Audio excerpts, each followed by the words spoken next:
안녕하세요. 아래떼 심리상담센터예요. 오늘은 급성 스트레스 장애에 대해서 좀 얘기를 좀 나눠보려고 해요.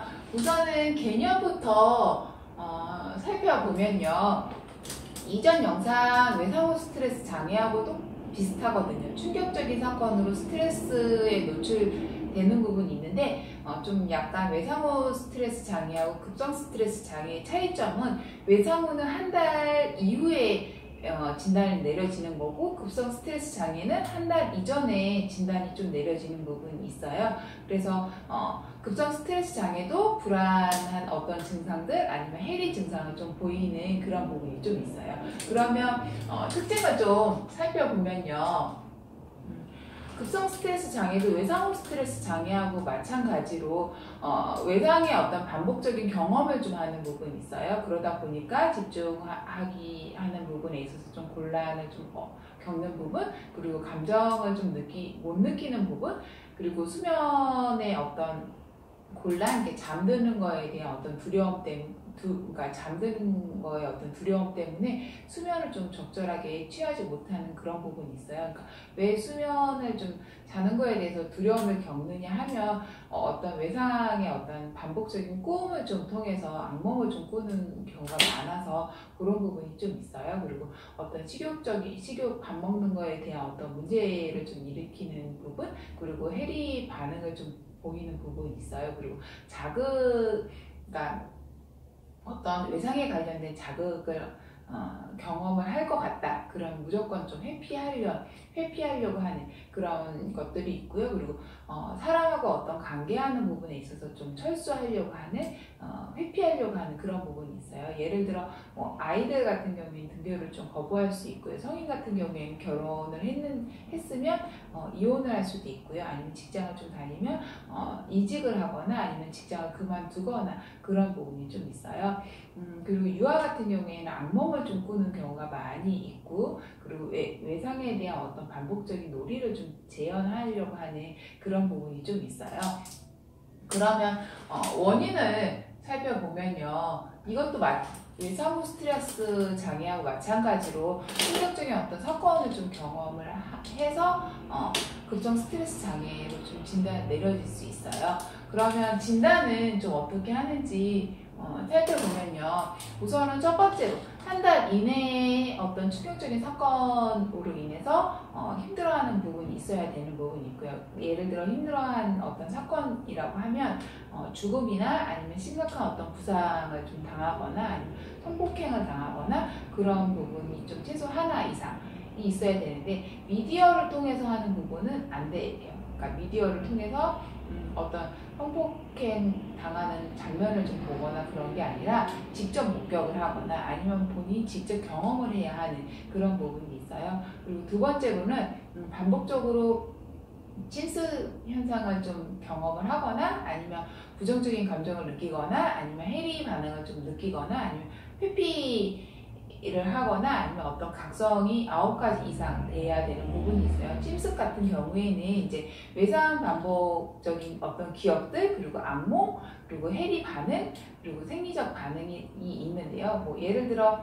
손에 땀이 계속 난다던가 아니면 해리 반응을 좀 많이 일으키거나 아니면 잠을 잘 때 계속 악몽을 반복적으로 꾸거나 아니면은 외상에 대한 기억을 별로 하고 싶지 않은데 계속 반복적으로 기억을 하다 보니 그로 인해서 좀 힘들어하는 그런 부분이 있어요. 그리고 부정 기분이라고 하면은 긍정 기분을 좀 못 느끼는 거를 들 수 있을 것 같아요. 그러니까 어떤 상황에서 이 사람이 즐겁거나 행복함을 느껴야 되는데 그런 감정을 좀 전혀 못 느끼는 그런 부분이 있고요. 해리 증상 같은 경우에는 기억 장애를 좀 일으키거나 아니면은 감각 이상을 좀 느끼거나 그런 부분이 좀 있어요. 그리고 회피하려고 하는 부분은 어떤 기억에 대한 그 충격적인 사건의 어떤 기억을 좀 회상하려고 하지 않거나 않거나 아니면 생각을 좀 하려고 하지 않거나 아니면 감정을 느끼지 못하게끔 하려고 하거나 그런 부분이 좀 있고요. 각성은 이제 수면에 어떤 곤란을 좀 겪거나 아니면 공격적인 사람이 아닌데 충격적인 사건 이후에 공격적으로 어떤 말이나 행동을 좀 한다던가 아니면 분노를 좀 표현한다던가 되게 예민하게 반응을 한다던가 아니면 집중에 어떤 문제를 좀 보인다던가 아니면 과장된 그러니까 살짝 놀랄 상황이 아닌데 과장되게 좀 놀라거나 그런 부분이 좀 있어요. 그러면 그런 부분으로 인해서 급성 스트레스 장애인지 아닌지 판단되는 부분이 있으니까 그렇게 좀 알고 계시면 좀 좋을 것 같고요. 이것도 좀 감별해야 되는 부분이 있는데요. 어떤 부분을 좀 감별해야 되는지 간단하게 좀 살펴보면요. 물질 관련된 장애하고 좀 감별할 필요성이 있어요. 그러니까 물질로 인해서 그런 부분이 있는지 그거하고 좀 구별해야 되는 부분이 있고요. 그리고 조현증이나 두부의 외상 같은 부분이 있는지 없는지 그 부분을 좀 감별해야 될 필요성이 있고요. 이것도 동반으로 좀 같이 오는 질환이 있어요. 어떤 부분이 좀 같이 오냐면 오일 장애가 좀 같이 올 수 있고요. 그리고 충격적인 사건으로 인해서 어떤 환경에 대한 어떤 적응이나 그런 부분에 있어서 적응 장애를 좀 일으킬 수 있는 그런 부분이 있다는 거 알고 계시면 좀 좋을 것 같아요. 그러면 이런 사람들 어떻게 좀 상담을 하게 되면 어떻게 좀 상담을 하는지 좀 간단하게 살펴보면요.